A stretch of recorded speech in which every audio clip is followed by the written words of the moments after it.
Have you ever loved someone so deeply that their pain became yours? That's how her story begins. Not in laughter, but in the sterile hum of a hospital corridor. The smell of disinfectant lingers in the air. A woman, Emma, stands frozen as a doctor's voice fades into background noise. Her husband, Michael, has just been in a crash. Machines beep, nurses rush. She grips her wedding ring like it's a lifeline. Let's rewind. We see them before the wreckage. The world bathed in morning sunlight. Michael teasing her as she burns pancakes again, her laughter echoing across their small kitchen.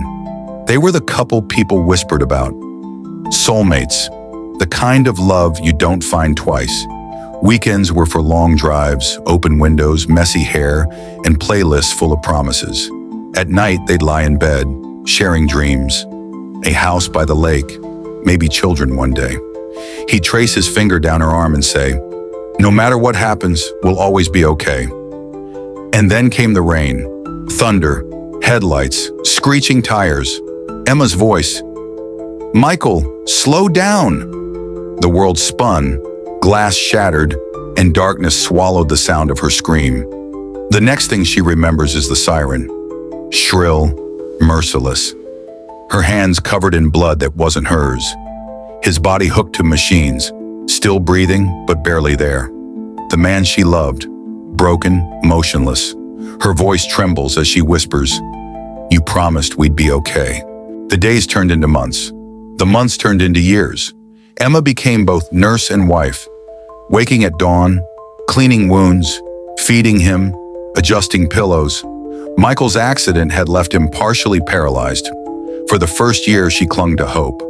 Every small twitch of his fingers felt like a miracle. Every faint smile, a sign that he'd come back to her.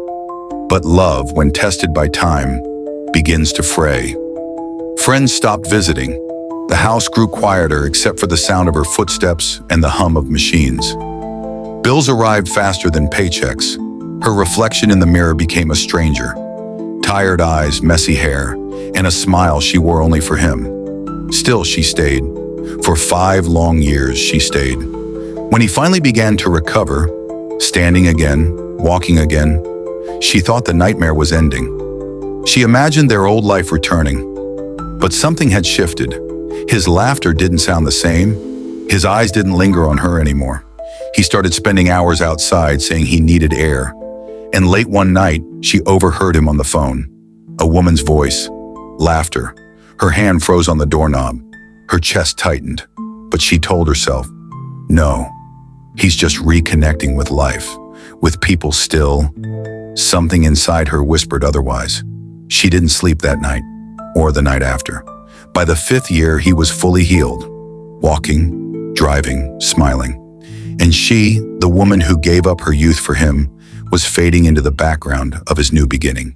One morning, as sunlight poured through the blinds, Michael sat across from her at the kitchen table, the same one they'd built together years ago.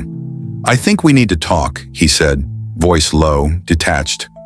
Emma's heart pounded. She searched his face for emotion. "Anything." "I want a divorce," he said plainly. For a moment, the world went silent. Then came the sound of her spoon dropping into her coffee, the slow spill across the table, the shaking of her hands. She didn't scream. She just stared, whispering, "After everything I did for you?" He looked down, eyes guilty but resolute. "I didn't ask you to." That line, it sliced through her like glass. Within days, the paperwork arrived. Within a week, he was gone. And then came the ultimate betrayal. A photo shared online. Michael, dressed in a black suit, smiling beside another woman in a white gown. Married, only 7 days after leaving Emma. Comments flooded in. "They look so happy." A true love story. Emma scrolled through them, hand trembling, face blank. The screen blurred through her tears. Their home, once filled with laughter and warmth, now echoed only silence. She sat on the floor beside his old wheelchair, gripping it like a memory that refused to die. Days passed in numbness. Then one evening, a letter slid under her door. No return address, just her name. She opened it with shaking hands. It was from Michael. A single page. No apology, only words that felt like ashes. Thank you for taking care of me. I hope you find peace like I finally did. Her chest caved in. Her voice cracked as she whispered, "Peace? You left me in ruins." And yet in that moment of collapse, something in her began to stir. A quiet rage, a small spark of awakening. Months passed. The grief slowly gave way to clarity. Emma cut her hair short, a symbolic shedding of the woman who once waited. She packed away his things, donated the medical equipment, and started painting again. The first stroke of color on canvas brought her to tears, not from sadness, but release. She began taking morning walks, sunlight warming her face. The world looked different now, not kinder, not harsher, just honest. One day she met a stranger at a cafe, an older woman who smiled and said, "You look like someone learning to breathe again."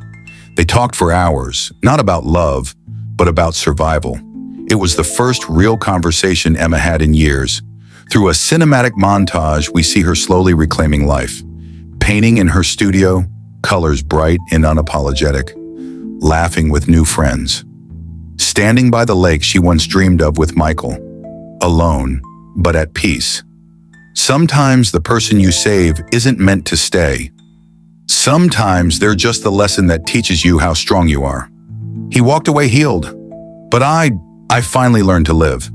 Now let me ask you, if someone you sacrificed everything for betrayed you, would you still believe in love?